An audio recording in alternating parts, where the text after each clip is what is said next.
What's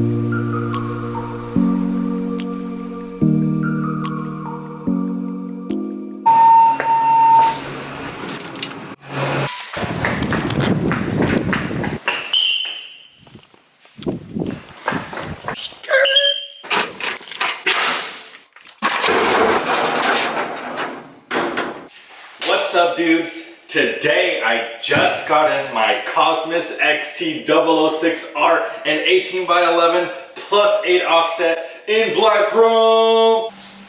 So we're gonna go ahead and just dive right into this. Okay, that's it.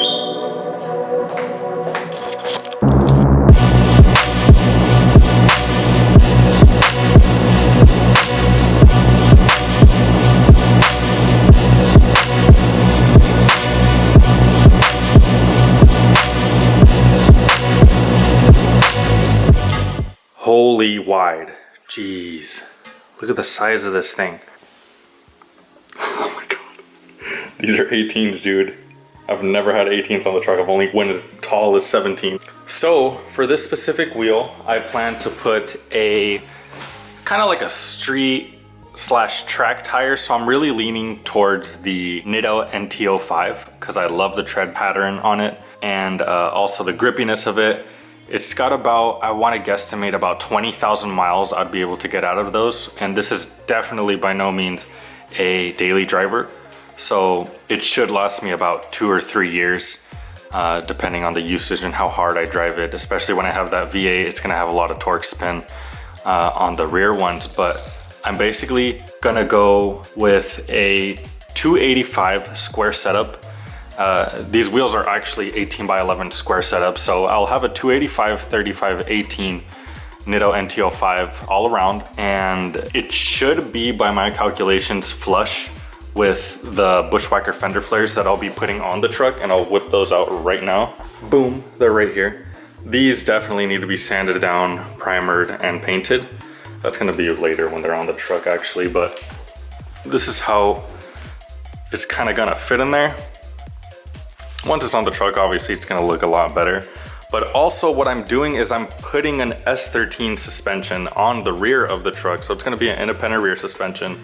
And that is actually in my storage too, so let's go check that out. Ignore all the mess that's in the storage, but this is gonna be the S13 suspension that I'm gonna be slapping in the truck. Let me actually just drag this out so it's a lot better to look at. And here it is. This is an S13 rear subframe with tubular upper and lower control arms. Everything about this has been refreshed. New paint, new axles, new spindle, new arms, new rotors. I got the calipers in this box right here with integrated parking brake. And this diff you see right here is out of a 300ZX twin turbo. So this should handle about 600 horsepower. And I'm gonna need all that reliability because I've got this 1UZ just sitting here, and I kind of just stripped it down because I'm going to be starting the process to powder coat the valve covers, change all the pulleys, replace the alternator starter. This thing's going to be fresh as heck. Everything's going to be painted. All the seals are going to be replaced, the gaskets, all that stuff, and it's going to have a super cool color scheme. But anyways, back to the main event. So this subframe and the arms were actually painted by the previous owner of this. He basically built this for his truck thinking that it would be hitting the track, but he actually went with a drag setup. So he needed the solid axle out back. So he ended up selling me this, and I got a really good deal on this thing. So he did it to the color scheme of his truck, what he found best. So this is kind of like a dark grayish, almost blackish, and the arms are about like this silver. I'm definitely going to be powder coating these arms as well as this subframe. These bushings, his truck was red, so I might swap these out for some black bushings. I'm still not sure.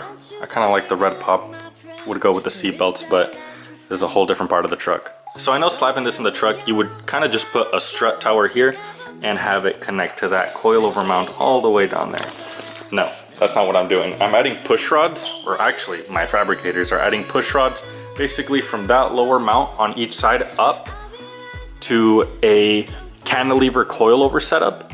So basically, if you look at the truck from the front or the back, you'll see a coilover coming out this way and a coilover coming out this way. I'll actually just include a picture right here so you guys can kind of see how it's a V shape with a cantilever setup that pushes down on the spindle itself. So basically that's what's gonna be happening to this. I just like how I kind of want to make that like the centerpiece of the bed. So I'm just gonna go ahead and disconnect all this stuff here. So everything is separate and I could go ahead and send it a powder coat. Keep holding on, keep holding on, and I'll be right there, close to the sun, close to the sun.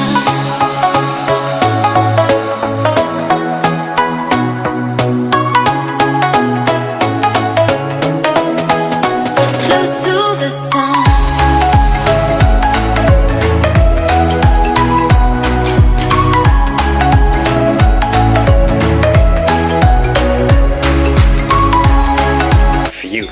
Alright, so I just got the subframe by itself. All I have to do is just lift it off of this diff. I still gotta figure out how to take the axle out of the spindle, but that's for another day. All I really wanted was the tubular stuff and the subframe to be alone. Oh, I gotta clean this all up. Goodbye, Cosmis. Gonna tuck them away. Don't worry, you'll be out soon. I don't know for what, but you'll be out. Oh, I forgot to mention, these are going to my detailer to get ceramic coated. I had my previous wheels ceramic coated and it lasted about 2 years and it was just the easiest thing to clean, especially with a big brake kit. So it's a must. These wheels are going in sometime soon, don't know when, but I got a lot of stuff to do as you can see. This dude that I'm gonna tag in the description down below is really good at what he does. I'll link his Instagram in the description. So you guys can go ahead and check him out. He does ceramic coatings, he does full wash, like really good details. He's a cool guy too, drives cool cars. But yeah, I'll link him down below. And if you guys are in the Bay Area and need anything ceramic coated or clean, dude, he's the guy, the boy. Final Stage Detailing, his name's Joshua. Hit him up, hit him up. I need a Slurpee. Oh, I'm so tired. Basically, I already got everything ready to be powder coated. Basically, just got to take off these little end links here on each side and literally just powder coat that stick on everything tubular. That was just a quick little rundown of basically everything that I'm gonna be doing with my fabricators, and we just gotta make it happen, dude. Powder coat, welding, all that stuff, refreshing this whole thing, coming up with new things on SolidWorks to make this cantilever coilover setup super awesome. You guys just gotta stay tuned. Oh yeah, what's this guy looking at?